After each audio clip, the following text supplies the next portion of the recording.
Hello दोस्तों, मैं हूं गौरव। पिछले वीडियो में अपन ने सिंपल सा प्राइसिंग मॉडल के बारे में देखा था कि क्लाउड जो है वो कैसे आपसे पैसे चार्ज कर सकता है। इस वीडियो के अंदर अपन क्या देखने वाले हैं, इस वीडियो के अंदर अपन AWS का एक ग्लोबल इंफ्रास्ट्रक्चर जानने वाले हैं कि AWS खुद का इंफ्रा कैसे हैंडल करता है। ये अपन थोड़ा सा जानने का ट्राई करेंगे मोटा मोटा। जैसे ही अपन ये जान लेते हैं उसके बाद में अपन AWS पे अकाउंट बना के अपन प्रैक्टिकल करना स्टार्ट कर देंगे एंड उनकी थ्योरी मैं आपको वहीं बताता रहूँगा।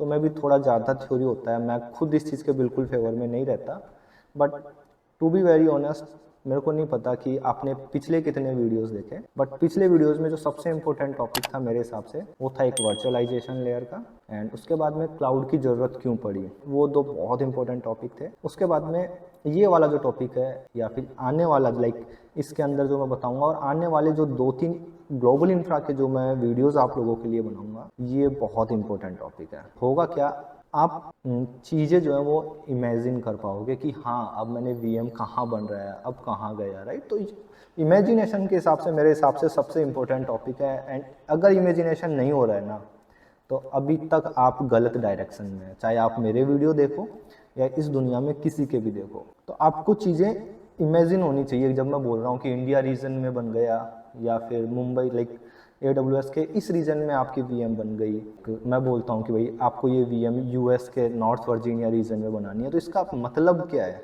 आप इस अवेलेबिलिटी जोन में बना रहे हैं, इसका मतलब क्या है। ये जो चीज़ें है ना, ये जब तक इमेजिन नहीं होना स्टार्ट होगी आप गलत डायरेक्शन में, ध्यान रखना। चलिए मैं एक्सप्लेन करने का ट्राई करता हूँ आपको। AWS के अंदर 3 टर्म्स हैं इस वेबसाइट के अंदर, देखिए आप। पहला है रीजन, दूसरा है अवेलेबिलिटी जोन, तीसरा आता है डेटा सेंटर। इन चीज़ की बात नहीं कर रहे, ये अपन बाद में देखेंगे क्या है, बट ये 2 चीज़ आपको ध्यान रखनी। तो AWS के अंदर कितने रीजन है और कितने अवेलेबिलिटी जोन है, अगर आपको ये जानना है तो आप इस वेबसाइट पे आओ, आपको यहाँ पे ये मिल जाएगा, और इसका लिंक मैं आपको डिस्क्रिप्शन में दे दूँगा। क्योंकि सबसे बड़ी प्रॉब्लम क्या है, अभी मैं वीडियो रिकॉर्ड कर रहा हूँ तो 27 रीज़न है। हो सकता है 2 साल बाद ये ज़्यादा हो जाए, उसके बाद में ये और ज़्यादा हो जाए, तो एक फिक्स नंबर नहीं रह सकता। अब चलो सबसे पहले बात कर लेते हैं रीज़न की। तो ये डायग्राम देखिए, ये एक रीज़न है और इस एक रीजन के अंदर मल्टीपल अवेलेबिलिटी जोन होते हैं। मिनिमम 2 अवेलेबिलिटी जोन हो सकते हैं, मैक्सिमम 6 अभी तक हैं। और यूजुअली AWS जहाँ पे भी खुद का एक रीजन बनाता है तो वो वहाँ पे 3 अवेलेबिलिटी जोन रखने का ट्राई करता है। अब आप देखिए यहाँ पे, अब आप पूछोगे गौरव ये रीजन क्या है।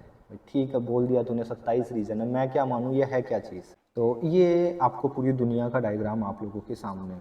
तो इसके अंदर आप देखिए रीजन्स हैं, तो ये जो, तो इस कलर के अंदर जितने भी आपको ये डॉट दिख रहे हैं इस वर्ल्ड मैप के अंदर, ये सारे के सारे AWS के रीजन है। ये फिजिकली वर्ल्ड के अंदर अलग अलग जगह पे रीजन्स मौजूद है। तो आप यहाँ पे देखिए, इंडिया में बॉम्बे के अंदर एक रीजन है, और दूसरा अभी ये जो येलो कलर में आ रहा है इसका मतलब सिंपल सा है, कमिंग सून, जो आने वाला है। दूसरा रीजन इंडिया के अंदर आने वाला है हैदराबाद में। उसके बाद में आप यहाँ पे देखिए, ये हांगकांग है, ये सिंगापुर है। तो अलग अलग जगह पे AWS ने खुद के रीजन बना रखे हैं। एंड रीजन क्या होता है, रीजन के अंदर आपके होते हैं अवेलेबिलिटी जोन। अब बात करोगे अवेलेबिलिटी जोन क्या बला आ गई। अवेलेबिलिटी जोन क्या होती है, सिंपल सा अवेलेबिलिटी जोन होती है, और अवेलेबिलिटी जोन के अंदर आप ये डायग्राम देखिए, डेटा सेंटर होते हैं। डेटा सेंटर का मतलब आप मान सकते हैं एक बिल्डिंग है जहाँ पे डेटा सेंटर है। ये इतने बड़े बड़े जो डेटा सेंटर है वो आपके अवेलेबिलिटी जोन के अंदर रहते हैं। और ऐसा नहीं है कि एक ही डेटा सेंटर रहता है, अवेलेबिलिटी जोन के अंदर मल्टीपल डेटा सेंटर हो सकते हैं। ऐसे मल्टीपल डेटा सेंटर रहेंगे अवेलेबिलिटी जोन के अंदर, और एक रीजन के अंदर मल्टीपल अवेलेबिलिटी जोन रहेंगे।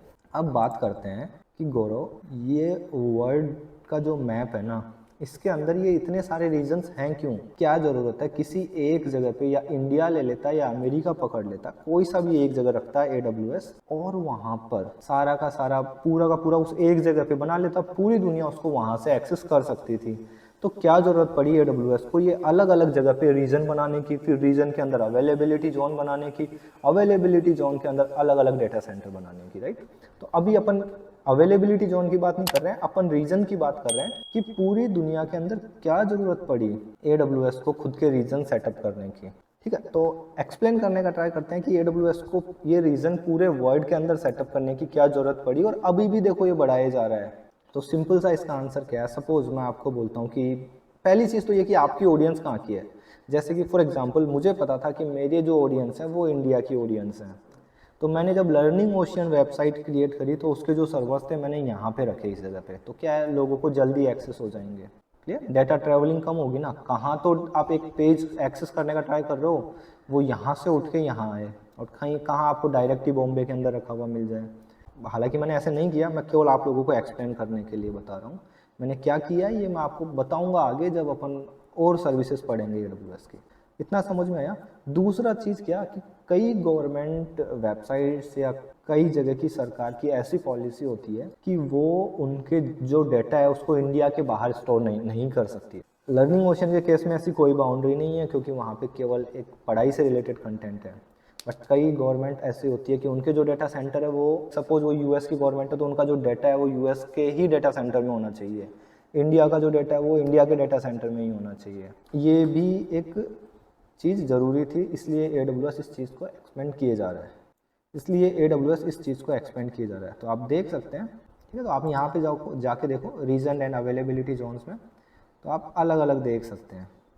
यहाँ पे आप नॉर्थ अमेरिका में देखिए, अपन एशिया में बैठे हुए हैं तो एशिया का ही देखते हैं। तो आप ये इंडिया का, सॉरी, तो आप एशिया का देखिए, ये एशिया का मैप है, और यहाँ पे एक जो रीज़न है वो नया आने वाला है, बाकी सारे के सारे ऑलरेडी यहाँ पे हैं। तो मैंने आपको कुछ रीजन्स बताए हैं आपको AWS को क्या ज़रूरत पड़ी रीज़न पूरे दुनिया के अंदर खुद के डालने की। तो पहला रीज़न तो ये था कि आपका जो एप्लीकेशन है उसका परफॉर्मेंस थोड़ा ठीक हो सकता है, क्योंकि आपने आपके एप्लीकेशन के सर्वर हर एक कॉन्टिनेंट में डाल रखे हैं, हर एक महाद्वीप में डाल रखे हैं। उसके बाद में दूसरा रीज़न मैंने क्या बताया कि हो सकता है कि किसी गवर्नमेंट का या फिर आपकी रिक्वायरमेंट ऐसा हो कि भाई मेरा जो डाटा है वो इंडिया के अंदर ही रहना चाहिए। तीसरी चीज़ क्या है, डिज़ास्टर रिकवरी। डिज़ास्टर, कुछ भी अगर अनएक्सपेक्टेड चीज़ हुई, लाइक सपोज एक एग्जांपल देता हूँ आपको। आपने एक एप्लीकेशन ऐसा सेटअप किया है, उस एप्लीकेशन के अंदर आप जो भी यूज़र डाटा डाल रहा है आपके एप्लीकेशन के अंदर, सपोज उसने कोई फॉर्म फिल किया, तो आप उसका जो डाटा है वो यहाँ पे इस वाले डाटा सेंटर के अंदर रख रहे हैं, या आप यूँ मान लीजिए आप मुंबई रीजन के अंदर आप वो डाटा रख रहे हैं। मुंबई के अंदर आप आपका पूरा डाटा रख रहे हैं, जब जितने भी यूज़र्स हैं वो सारे के सारे यूज़र्स, आप जब भी कोई भी फॉर्म फिल करता है तो बॉम्बे रीजन के अंदर जो आपका एप्लीकेशन होस्ट था वहाँ पे कोई डेटाबेस है, वहाँ पे आपका पूरा का पूरा डाटा आ रहा है। गलती से क्या हुआ, कुछ भी अनएक्सपेक्टेड चीज़ हो सकती है। बॉम्बे के अंदर बाढ़ आ गई खतरनाक वाली।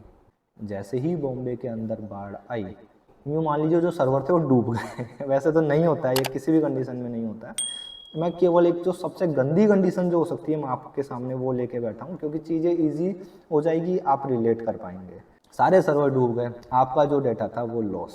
तो क्या कर सकते हैं अपन क्या करेंगे, जितने भी यूज़र्स जो भी फॉर्म फिल करेंगे वो सारा का सारा आके तो यहाँ पे बैठेगा बॉम्बे में, राइट। बॉम्बे में आके अपन उसको सेव करेंगे बॉम्बे रीजन के वाले डाटा सेंटर में, बट उसकी एक रिप्लिका अपन हैदराबाद में बना देंगे या फिर यूँ मान लीजिए हांगकॉन्ग वाले में बना देंगे। तो अब होगा क्या, अगर बॉम्बे में कुछ अनएक्सपेक्टेड चीज़ हो भी गई तो आपका डाटा अभी भी यहाँ पे सेव रखा हुआ है इस वाले डाटा सेंटर के अंदर, तो आप वो वापस यूज़ कर सकते हैं। एंड एक चीज़ और, यहाँ पे जितने भी डाटा सेंटर होते हैं पूरी दुनिया के, जो अभी अपन ने थोड़ी देर पहले देखे थे ओवरव्यू वाले डायग्राम में, यहाँ पे देखिए इतने सारे जो डाटा सेंटर है, तो ये जो रीजन्स होते हैं, जो AWS के रीजन्स हैं, ये एक दूसरे से कनेक्टेड होते हैं, ठीक है। और जब ये एक दूसरे से ओशियन वायर के से कनेक्टेड होते हैं तो इनकी ट्रांसफर स्पीड रहती है वो रहती है 100 Gbps की स्पीड रहती है, मतलब सुपर हाई स्पीड रहती है, सुपर हाई नेटवर्क स्पीड रहती है बिटवीन द रीजन्स। एंड एक चीज़ और जो सबसे इंपॉर्टेंट है यहाँ पे, अभी मैं केवल थ्योरेटिकली बताने वाला हूँ, बट जैसे जैसे अपन आगे आएंगे तो प्रैक्टिकली मैं ये चीज़ आपको बता दूंगा।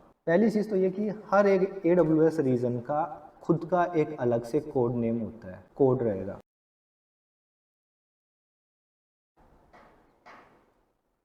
तो ये देखिए अपना बॉम्बे है, तो ये मुंबई रीजन है, राइट।